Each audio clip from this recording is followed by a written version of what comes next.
Siamo di nuovo in diretta, naturalmente con me sempre Ilario Simonaggio, segretario generale FILT CGIL Regione Veneto, per chi si fosse casualmente facendo magari zapping sintonizzato con iReporter per te. Stiamo parlando di treni, aumento tariffa corse semplici, pagate logicamente dai nostri portafogli, quindi dai cittadini comuni, e successivamente, sappiate, andremo a parlare dello sciopero della ristorazione e del turismo.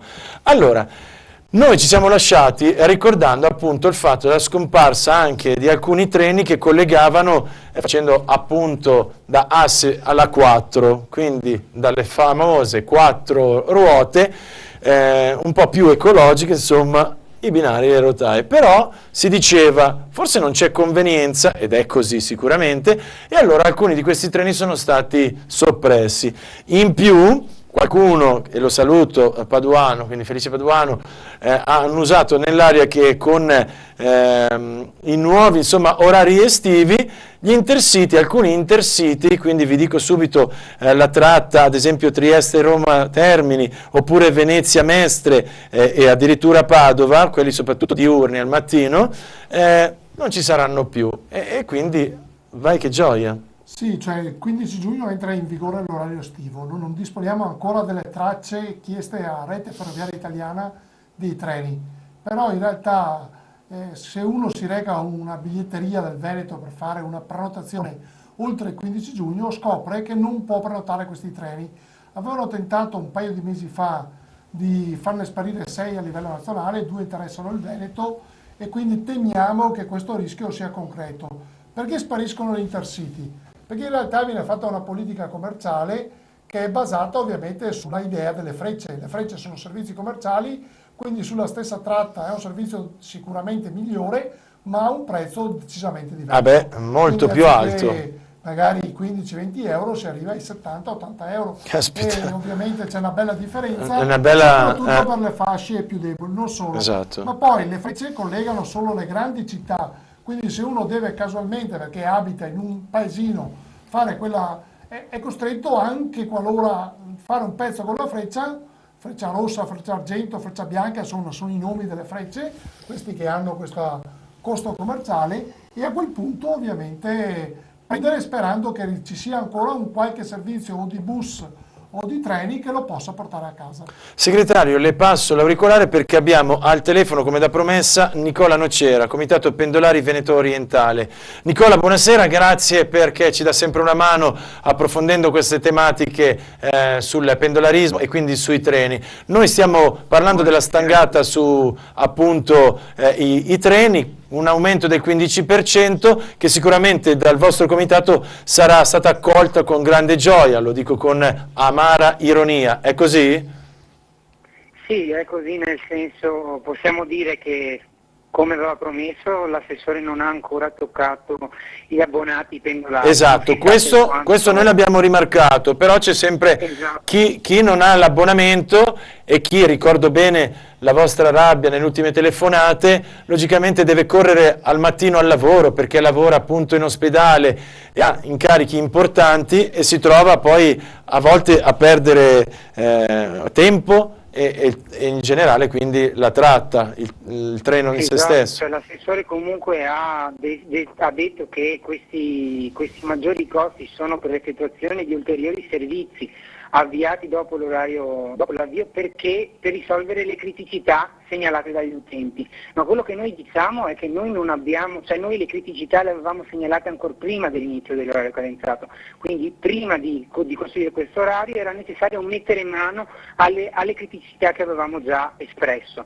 Non è stato fatto e adesso lo fa inserendo dei treni, ma non ha risolto comunque tutte le criticità perché non sono state risolte e in più aumenta i biglietti per risolvere un problema economico che ha creato lui, che ha creato la regione Trenitalia e paghiamo alla fine sempre noi. E di certo questo aumento del biglietto, anche se va solo in questo momento solo per chi usa il treno occasionalmente, non favorisce sicuramente l'utilizzo del treno, perché ormai abbiamo un sacco di segnalazioni di nostri pendolari o comunque persone che utilizzano il treno che ci dicono che ormai costa di più andare in treno che non andare in macchina. Gente che da San Donato andare a Padova continua a dire che spendendo 11 euro, 1 euro e passa in più ormai va in macchina perché non ha più senso utilizzare il treno, è proprio una mazzata e soprattutto ribadiamo che le criticità non sono state risolte, cioè una persona che decide di andare a Padova dal Veneto orientale non può tornare per esempio dalle 11 all'1 perché c'è una fascia di 1 ora e 30 di quasi 2 ore di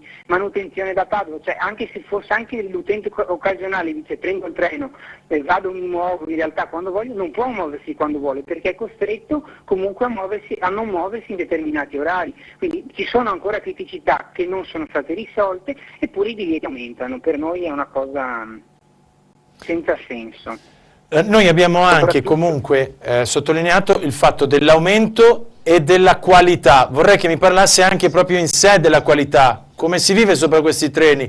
Che cosa vedete che le istituzioni ceche non vedono? Beh, sul treno diciamo che anche ieri l'assessore nel suo comunicato stampa dice che il servizio, c'è maggiore stabilità nel servizio e minore incidenza di ritardi e cancellazioni. Ieri, proprio il giorno in cui ha fatto il comunicato, sulla nostra linea sono stati soppressi 4 treni, uno in fascia 18:10 da Venezia. Io non so se ci rendiamo conto che cosa vuol dire che 18:41 sarà preso d'assalto perché è saltato il treno nella mezz'ora prima, quindi se c'è un guasto a pioggia vengono cancellati tutti i treni nel turno successivo, questa non è stabilità del servizio, cioè non ha senso, non è affatto vero ciò che lui dice. Un treno in fascia 18:11 che è una fascia pendolare non può essere soppresso perché il treno alle 3 perché lo stesso materiale alle 3 era a guasto, non è stabilità del servizio. Nocera, chiedo una stupidata, sempre per elargire informazioni. Di solito quando c'è un problema tecnico nei grandi centri, di solito mettono a disposizione delle navette, dei pullman, in modo da fare, le chiamano proprio le sostitutive, le tratte sostitutive. Esistono queste cose? Vengono attuate? Generalmente se vengono attuate con molto ritardo, non c'è comunicazione agli utenti, diciamo che spesso le situazioni di emergenza non sono gestite nella maniera più corretta e soprattutto i viaggiatori non sono informati di quanto accade e neanche di quanto delle possibili soluzioni. Non meno di qualche giorno fa c'è stato sfortunatamente un investimento sulla nostra linea dopo tra San Donà e Portogruaro e hanno cancellato tutti i treni perché chiaramente però si poteva istituire un servizio fino a San Donà e far tornare indietro i treni da San Donà, cioè creare un capolinea a San Donà. Invece hanno cancellato tutti i treni regionali, non c'è stata alcuna informazione, le persone, le dico è successo al pomeriggio, tardo pomeriggio, quindi alle 18:30, dalle 18:30 in poi non partivano più i treni da Mestre verso il Veneto orientale, la gente si è riversata sugli autobus della PDO, di una compagnia civile, del Pullman, e presi d'assalto, cioè l'autobus delle 8:10, l'ultimo autobus, hanno lasciato per terra gente, a Venezia c'era ancora gente che certo, poi sappiamo che queste situazioni creano tensione, noi italiani siamo sempre lì a litigare. Certo. Esattamente, però dico la fattibilità, e lo può dire anche Simonaggio, di fare i treni da Venezia a San Donà c'era sicuramente, perché il personale c'erano i mezzi, c'era tutto, solo che queste situazioni di emergenza spesso non riescono a risolverle, a gestirle. Se il treno, le ripeto, il treno ha avuto un guasto alle 15:50 ieri pomeriggio e sono stati cancellati 3 treni successivamente, dalle 15:50 alle 18:11 non sono riusciti a sistemare il guasto, trovare un materiale, trovare un altro materiale che partisse da Venezia. Certo. Quindi dico, non in una fascia a caso, alle 18:10. Certo. E se poi parliamo di soppressione di un treno in fascia pendolari, quello dopo sicuramente sarà sovraffollato, stracarico, la gente in piedi. Esatto, è normale. Senza contare che comunque la gente arriva mezz'ora dopo a casa in ritardo dopo una giornata. Imbufalita, esatto. E poi litiga in casa per il nervosismo e lo stress. Nocera, la ringrazio. Va bene, grazie a voi. Grazie, buon weekend. Bisognerebbe che anche il cittadino allora, no? Pagherò. No? Stato, pagherò. Io il servizio l'ho ricevuto, non l'ho ricevuto, pagherò. No, ci vorrebbe materiale, prima un impegno in risorse maggiore e poi un impegno maggiore in materiale rotabile. Cioè quello che noi notiamo per esempio nella vicina Emilia-Romagna è che adesso va in gara e prevede nella gara, che dura tra l'altro 15 anni più 7 e mezzo, il rinnovo del 75% della flotta, Sì. il che vuol dire che mette Parco treni treni, nuovi. esatto. E noi invece in realtà basta che ci sia una soppressione, abbiamo anche difficoltà di avere composizioni di materiale rotabile per fare un treno al posto di quello che è saltato. Sì. Diceva bene Nicola Nocera, cioè c'è proprio un problema anche di vetustà dei mezzi e poi di inadeguatezza in quantità di Io ricordo mezzi un'esperienza personale capitatami, occorsami l'anno scorso. Noi di TV7 eravamo a seguire proprio partner come televisione il Carnevale di Venezia, così come abbiamo avuto anche quest'anno l'onore di fare. Rientravo dalla giornata di interviste, ha nevicato, infatti non andrò più a Venezia perché è arrivato Emiliano, record di acqua alta, neve, un disastro, non vado più. Allora cosa succede? Nevica e il treno si è impiantato, credo, non vorrei dire una sciocchezza, Ponte San Nicolò, la tratta adesso non la ricordo perché sono un po' una frana con la geografia del territorio. Boh, insomma, siamo rimasti lì ore, perché in realtà un treno prima si era bloccato nella stazione di Padova e non c'era modo di o spostarlo o di aggiustarlo, ora che arrivava al rimorchio, siamo stati ore, sì. pazzesco. È una cosa che purtroppo conosciamo. A parte un sistema rigido presupporrebbe di avere rete e materiale rotabile a posto. I 20 treni nuovi che sono arrivati in realtà non sono stati aggiuntivi, l'abbiamo segnalato, hanno solo sostituito treni che sono stati rottamati, ma erano treni vecchi di 50, 60, 70 anni. Quindi noi abbiamo ancora in uso materiale immediatamente successivo. E c'è un argomento che mondiale. a me sta a cuore, non per fare demagogia, non per fare il bello perché sono davanti a una telecamera, ma perché ho amici, ho visto la sofferenza, la difficoltà.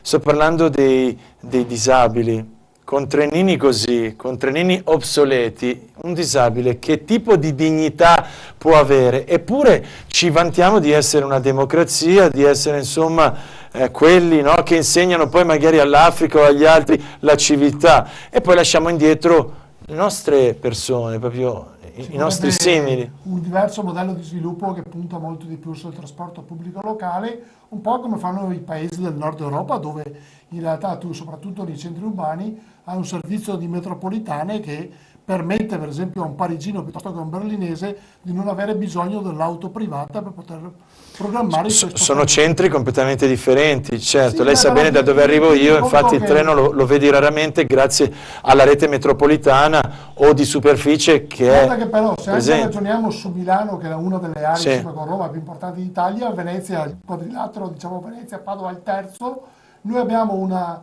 densità di servizi di metropolitana, per esempio Milano, che è meno di un quarto, di un quinto di analoghe città europee, insomma tedesche, francesi Certo. o inglesi, che è la dimostrazione di quanto noi invece abbiamo investito sull'auto privata come risposta a tutti i problemi. Ovviamente E infatti la famiglia Agnelli ci ringrazia. Esatto. Abbiamo scelto un modello sbagliato.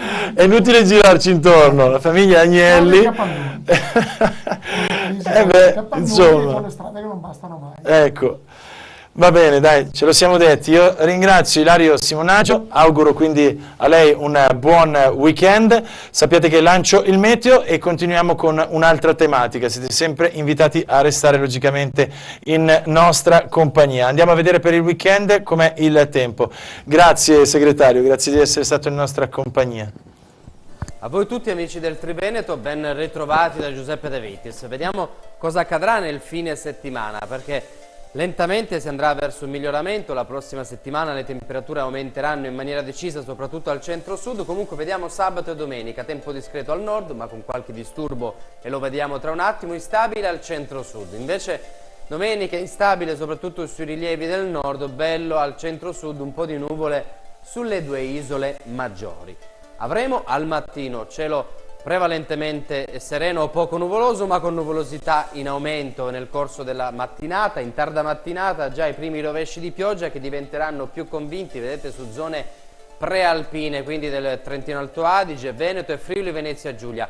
Avremo rovesci di pioggia sparsi un po' su tutto il Friuli Venezia Giulia nelle ore centrali della giornata. Si attenuerà l'instabilità su zone alpine e prealpine soprattutto, vedete, in serata, velature sul resto del territorio, quindi nel complesso una giornata tranquilla con un po' di velature e un po' di nuvole che aumenteranno e con rischio di rovesci di pioggia o temporali su zone attorno ai rilievi. Vediamo le temperature minime stazionarie, sempre piuttosto fresco al risveglio, temperature massime che tenderanno ancora a salire, infatti ritroveremo valori anche attorno ai 23 o 25 gradi centigradi su zone pianeggianti. Per ora è tutto, buon sabato dal vostro Giuseppe De Vitis.